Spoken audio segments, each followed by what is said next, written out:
नमस्कार दोस्तों, चैनल को लाइक, सब्सक्राइब और शेयर कीजिए। आज की डिक्टेशन स्टार्ट होगी 2 सेकंड बाद। स्टार्ट। इसमें कोई संदेह नहीं है, लेकिन कई स्थानों पर देखा गया है कि काफ़ी काम हो रहा है, जबकि कुछ को तो इतनी उपेक्षा की दृष्टि से देखा जाता है कि वहां काम न होने के कारण वे इलाके विकास की दृष्टि से पीछे रह जाते हैं।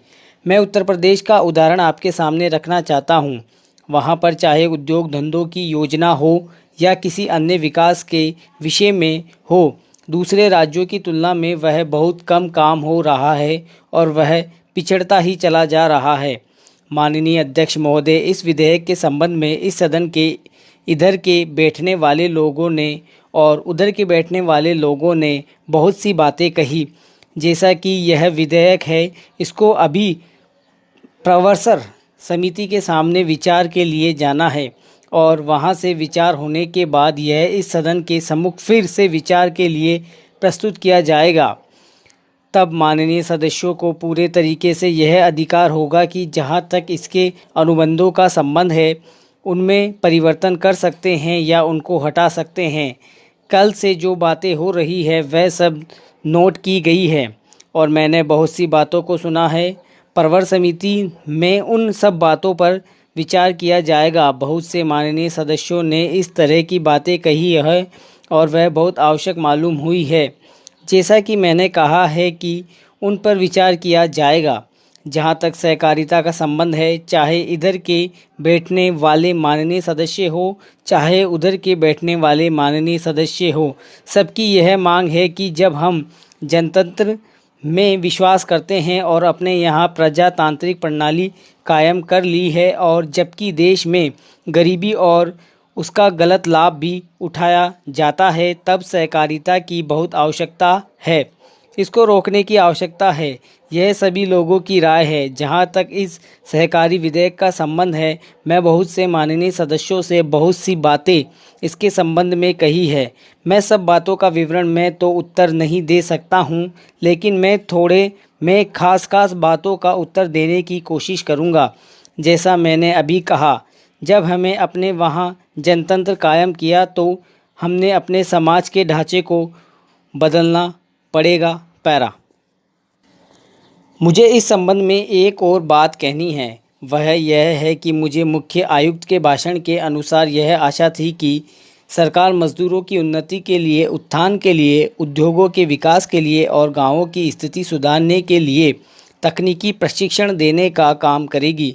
लेकिन ऐसा ज्ञात होता है कि आर्थिक शक्ति समिति होने के कारण इस और कार्यवाही करने की संभावना नहीं रही। फिर भी मुझे आशा नहीं कि अपितु पूर्ण विश्वास है कि भविष्य में हमारा मंत्रिमंडल इस और अवश्य अविलंब ध्यान देगा। इसी प्रकार से ग्रामीणों की व्यवस्था सुधारने के लिए सरकार घरेलू उद्योग धंधों को भी बढ़ाएगी और अभी तक नहीं के बराबर है। भारत की दृष्टि से कुटीर उद्योग बड़े उद्योगों की अपेक्षा अधिक लाभदायक हैं।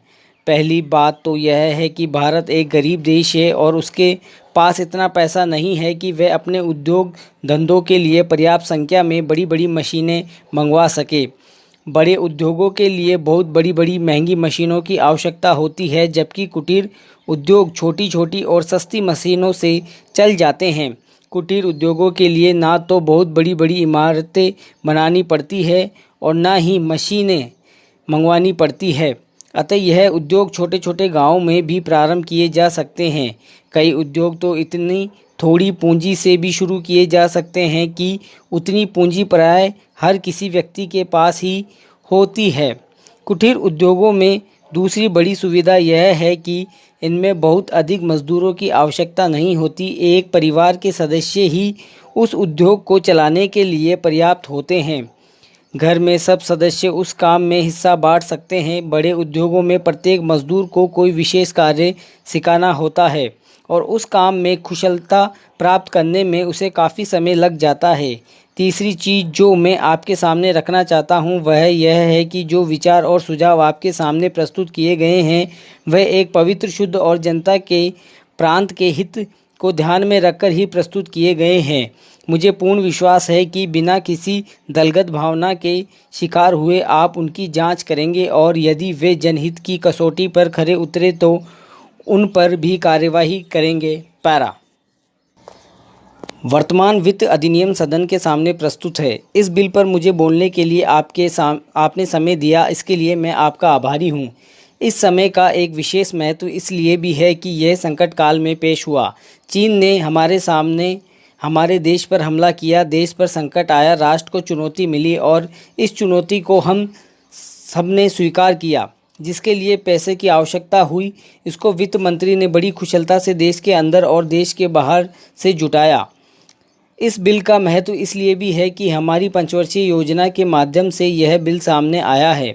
देश में बड़ी बड़ी योजनाएं अभी अधूरी है और जिन पर पूरा होना देश के लिए बड़ा आवश्यक हो गया है। इसके लिए भी बहुत बड़ी धनराशि चाहिए। देश पर संकट आया और देश जागा। कोने कोने से लोगों ने पैसा और सोना दिया और अपने लड़के तक फौज में दिए। स्टॉप।